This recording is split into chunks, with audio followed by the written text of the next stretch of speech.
So listen, have you ever had your butt whooped? Yep. Yay!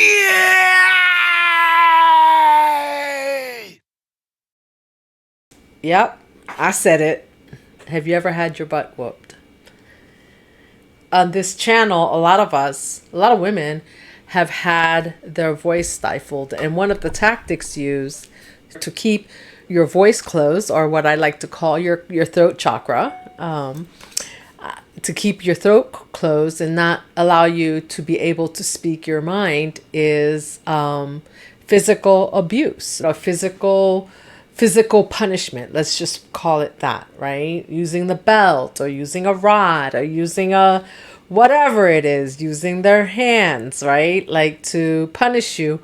And I think that's part of generational trauma. I believe it is. I've always believed it was. I mean, when you consider that many of us can say that we've had some black and blue moments from getting our butts whooped. And so, and if that was the only thing that happened when you get beat, right? Like when you get your butt whooped, right? If that was the only thing that happened, that you got your butt whooped and then you kept it moving and moved on.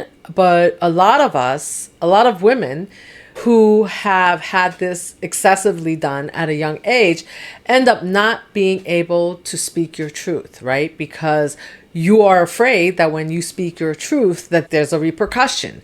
You're going to get your butt whooped. It's considered talking back. It's considered being disrespectful, right? To have an opinion.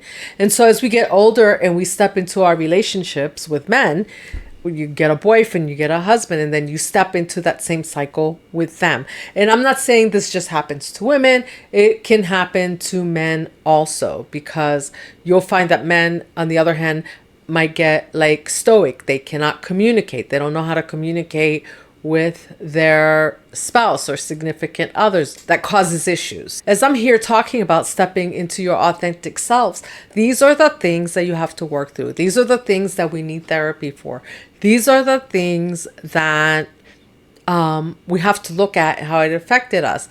And it's really crazy because I always knew I was affected. So for me, stepping up and creating this channel was a very big challenge, but we all have our own journey. So for me, this was a way to open up my voice, to speak my mind, and to learn that it was okay to get to a point where I really felt like it's okay to get on here and speak my mind and not care what anyone thinks. And that's another really important part of it, because the other thing that this corporal punishment that you get when you're a child teaches you is that you're kind of a slave to what everybody around you thinks, right? Because if you don't watch and you don't cater to what they think, then maybe you're going to get punished, right? And so that carries over with you into adulthood. So it takes time to work through that. And it's really ironic because I have boys, and when they were younger, a couple times I used that tactic, and it was ironic because my grandmother, who I saw use that tactic when I was a kid, right, kind of pulled me aside and she said, "Hey, Natalie, guess what?" She goes, "You don't want to do that. If you do that, you're going to have issues with your kid." I had to sit back and think about and meditate about, I didn't know what meditating was back then, but sit back, step into my own heart and think about how this same behavior had affected me. And at that point, I made a decision that wasn't going to be how I raised my kids. My kids are very outspoken. They don't hesitate. Sometimes it's a little bit over outspoken for some, but really not. It's just what they think. Sometimes we got to reel them back into a respectful way of thinking, because they have grew up with a lot of influences, social media, which does not teach you particularly to be respectful. So there's a lot of reeling back in. And I can remember when they were little, people saying, "Oh, like these kids, like you just let them talk back to you. You let them." Yes, I did let them talk back to me, because I wanted to make sure that they never felt stifled in their thoughts, that they never felt like they couldn't say what they wanted to say. And even at that, sometimes they end up in other environments where that still happens. But I wanted them to know at home that that's not the case. When you come home, we have open dialogue. We can talk about anything. You can have an opinion. I may not agree with your opinion, but you can have your opinion. Your opinion has consequences. The things you do have consequences. But yes, you can have your opinion. And, I got backlash for that, but I don't really regret it, because like now that I'm able, and people will say, oh, your kids are spoiled. And, if that's what being spoiled is, I would do it all over again. I really would. I would do it all over again, because, the beautiful thing about doing that and raising my kids that way. And I'm telling you this because I want you guys to think about this and about how this might affect you and how this might affect your kids if you're struggling with this. If this story sounds familiar to you, or if this sounds like it could be your story also, because I know I'm sure I'm not the only one. As you start to step into your power, right? The beautiful thing is that it's almost like, because you train your kids to speak their mind now, as they get older, you have to match that energy, right? You have to match that energy. I can't tell them to speak their mind and then I don't speak mine, because now I have to be able to communicate with them. They had to be able to see me speak my mind, do what I felt was right. And that becomes almost as important as allowing them to speak their mind. It takes courage, right? To get up and step out of the comfort zone that you've been put in, or the box that you've been put in and told, like, you're too loud. Don't talk like that. You can't say that, or you can't think that. And when you realize that, yeah, I've been telling my kids all along, they can think for themselves. I want them to think for themselves. And then when you have to start stepping into thinking for yourself, I think that this is something that dynamic can really help complement and help break that trauma. Now, I'm not saying let your kids walk all over you. That's not what I'm saying. I'm not saying, neither am I saying walk all over your kids. That's not what I'm saying either. I think that sometimes we think that because they're kids, like, they don't deserve respect. I think every human being deserves respect. That same thought process that you hear where we say, oh, the kids don't deserve respect, right? So when that transfers into other aspects of life, maybe in the work environment, you have a boss that thinks like you don't deserve respect because you're below them. Is that true? That's not true. Respect is not about giving anyone their way. It's about treating people with human decency. It's about treating people like they matter. It's about treating people like they are an individual, that they have their own creative nature, that they have a mind that they can grow and come to their own conclusions and their own opinions about things. One of the things that I did to be able to do that was just come on YouTube.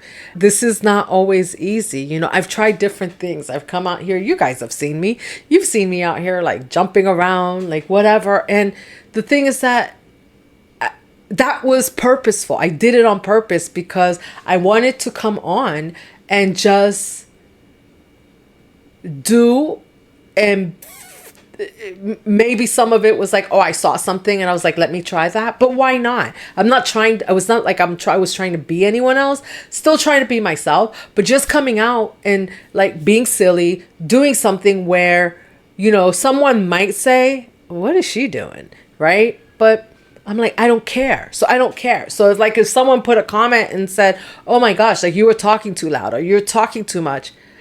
So I could be okay with that. Right? Because that's the same information I relate to my kids. Like, you got to be okay with people not liking you. You got to be okay with yourself enough that it doesn't matter what other people think about you. And when you grow up kind of like I did, where, it was like you had to wonder and care about what everyone around you thought, mostly because you're going to get your butt kicked, right? If you didn't do things their way. It's almost like you're tiptoeing around everyone to make sure that you're pleasing them, or else you're going to get in trouble. You guys drop me a comment and let me know how many of you out there may have this issue now, or may be working through this issue. But it's really an amazing thing as you work through this issue to realize, like, I don't have to tiptoe around anybody. If I think something, or if I feel something, or I don't even always have to respond to someone, right? Because sometimes we go from not saying anything to over responding to people. And then you find like nobody's listening to you. Nobody cares. Like, you can't get a word in edgewise. You know what works? You want to know what truly works? You know what I think works? I think you just remove your energy from people, right? They don't want to listen to you. Why are you in their energy? Why are you allowing people into your energy that don't want to listen to you? Why are you allowing people in your energy that are putting you down? Why are you allowing people in your energy that don't really care what you have to say? If I'm in a friend group and every time I talk, everyone's talking over me, why do I keep going to that friend group? No. So then you remove yourself.